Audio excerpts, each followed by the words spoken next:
இன்றே டவுன்லோட் செய்து உங்கள் ஃபேவரட் ஷோக்களை என்ஜாய் பண்ணுங்க. காதலிக்க தைரியம் இருக்கிறவங்களுக்கு போராடி கல்யாணம் பண்ணிக்க தைரியம் இல்லையா? முட்டாளா நீங்க ரெண்டு பேரும்? என்ன பிரசிடென்ட், என்ன என் பொண்ணு கல்யாண விஷயத்தை பத்தி நீங்க ரெண்டு பேரும் உட்கார்ந்து பேசிக்கிட்டு இருக்கீங்க, அதுவும் என் வீட்லயே. என்னாச்சே, உங்க பொண்ணு மனசுல என்ன விருப்பம் இருக்குன்னு தெரியாம நீங்க மாட்டு கண்டவனுக்கு கட்டி வைக்க பாக்குதீங்க. அவளுக்கு பிடிக்காத கல்யாணத்துக்கு எப்படி சம்மதிப்பா? அதுதான் தற்கொலை பண்ணிக்க பாத்துக்குதா. என் பொண்ண நான் எவனுக்கு வேணாலும் கல்யாணம் பண்ணி வைப்பேன். அதை கேட்க நீ யாரியா? நீங்க ஊருக்கு தான் பஞ்சாயத்து பண்றதுக்கு பிரசிடென்ட். இந்த வீட்ல வந்து பண்றதுக்கெல்லாம் வேலைக்கு ஆகாது.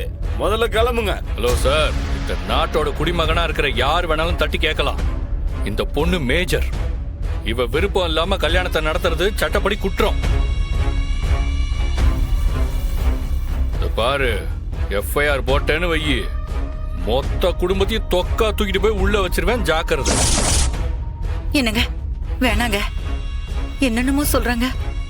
போலீஸ் புல்லாப்பு நமக்கு வேணாங்க. பரிசம் போட மாப்பிள்ளை வீட்டுல வர வேண்டாம்னு போனை போட்டு சொல்லிடுங்களேன்.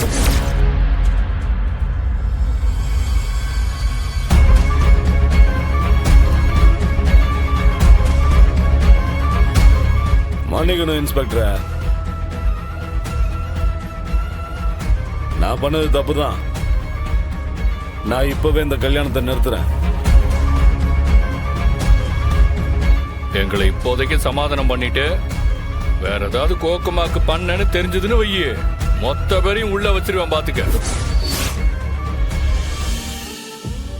பாரு செந்தாமரா, உனக்கு புருஷன் அந்த வெட்டுக்கிளி தான். அதுல எந்த மாற்றமும் கிடையாது. நீ தைரியமா இரு. கல்யாணம் ஏற்பாடு பண்ணிட்டு வந்து உன்னை அழைச்சிட்டு போதும். அது வரைக்கும் நீ இந்த மாதிரி எந்த வேலையும் செய்யக்கூடாது. எதுவா இருந்தாலும் எனக்கு போன் அடிக்கணும். இல்லை வாங்கல பாத்திரு.